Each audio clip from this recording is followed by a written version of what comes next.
we have been reduced into a frail nation, prone to disintegration.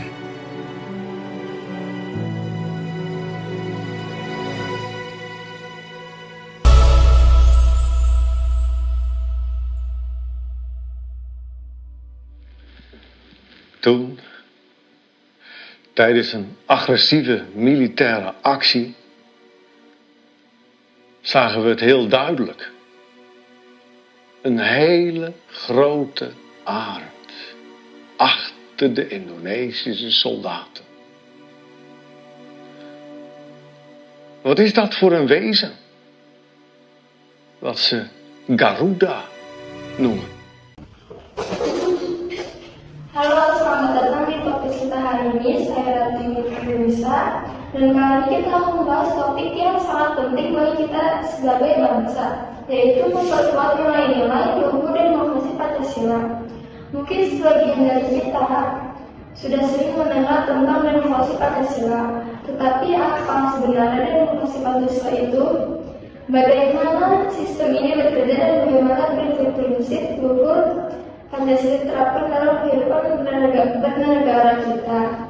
Untuk membantu kehidupan kita memahami ini lebih dalam, saya bersama Indri Istiarati, seorang pakar politik dan pengamat demokrasi Pancasila. Selamat datang, Indri. Selamat siang, terima kasih Ratu. Senang bisa bergabung di sini dan berdiskusi tentang hal yang sangat penting ini. Sebelum kita mulai, mungkin Indri bisa menjelaskan dengan sederhana apa itu demokrasi Pancasila? Demokrasi Pancasila adalah sistem pemerintahan yang berakar pada nilai-nilai bangsa Indonesia dan berdasar pada 5 prinsip utama dalam Pancasila: ketuhanan, kemanusiaan, persatuan, kerakyatan melalui musyawarah, dan keadilan sosial. Ini menekankan kedaulatan rakyat serta konsensus atau musyawarah dalam pengambilan keputusan. Oh baik, jadi demokrasi Pancasila berbeda dengan demokrasi lainnya. Bisa dijelaskan tentang bagaimana bedanya? Betul sekali, demokrasi Pancasila mengedepankan konsensus bukan suara terbanyak. Artinya keputusan diambil berdasarkan musyawarah, bukan voting biasa. Hal ini untuk menjaga keharmonisan. Selain itu, sistem ini menerapkan pemisahan kekuasaan untuk keseimbangan dan mencegah penyalahgunaan kekuasaan. Menarik. Lalu bagaimana perjalanan demokrasi Pancasila ini dalam sejarah bangsa kita? Perjalanannya cukup panjang. Saat penjajahan, rakyat mengalami penindasan dan ketidakadilan. Namun, pada tahun 1945, kita memproklamasikan kemerdekaan dan Pancasila dirumuskan sebagai dasar negara. Setelah itu ada pasal surut, termasuk Orde Baru yang lebih otoriter. Wah, ternyata sejarahnya cukup berliku ya. Sekarang dari 5 prinsip Pancasila tadi, prinsip-prinsip apa yang paling penting untuk dipahami masyarakat?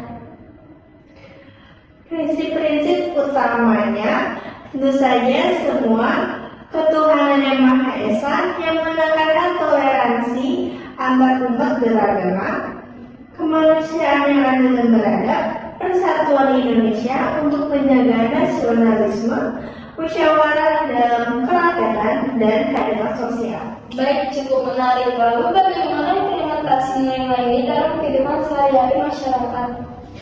Implementasinya bisa dilihat dari peran masyarakat dalam berpartisipasi politik, promosi toleransi, dan kepatuhan terhadap hukum dan menciptakan ketertiban.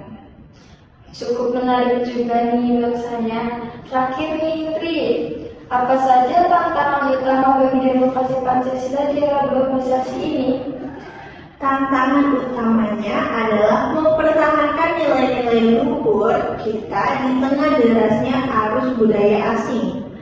Perlu ada penguatan pendidikan tentang Pancasila agar setiap generasi menghargai dan menjalankannya.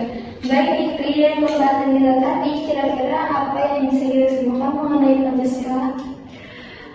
Baik, sebagai kesimpulan, demokrasi Pancasila adalah sistem pemerintahan yang mengakar pada nilai-nilai luhur bangsa Indonesia yang terangkum dalam 5 prinsip Pancasila: ketuhanan, kemanusiaan, persatuan, kerakyatan melalui musyawarah, dan keadilan sosial. Sistem ini bukan hanya mengedepankan kedaulatan rakyat, tapi juga mengutamakan konsensus di mana keputusan diambil berdasarkan musyawarah untuk mencapai kesepakatan bersama. Dalam praktik sehari-hari, masyarakat dapat menerapkan nilai-nilai demokrasi Pancasila melalui partisipasi dalam politik, toleransi antar umat beragama, dan ketaatan pada hukum untuk menciptakan ketertiban dan keadilan. Namun,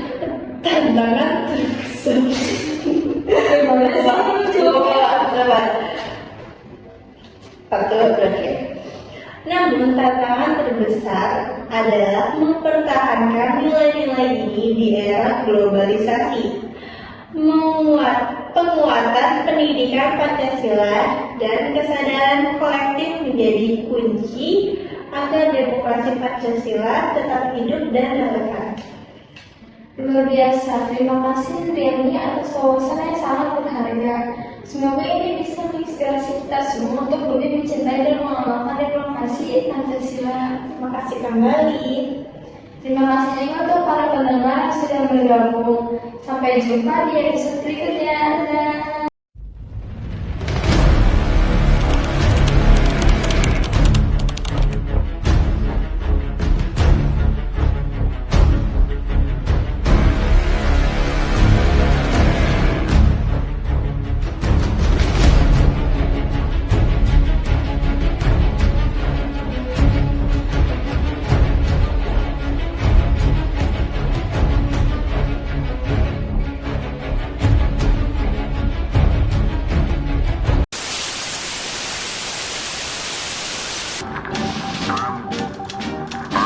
Indonesia dengan ini menyatakan kemerdekaan Indonesia. During the enemy's last hours of control in northern Holland, a spirit of wild fiesta reigns in towns and villages freed by the Canadian Drive. Behind them the grim years of famine and oppression, the Dutch standard is again raised in the palace of the House of Orange.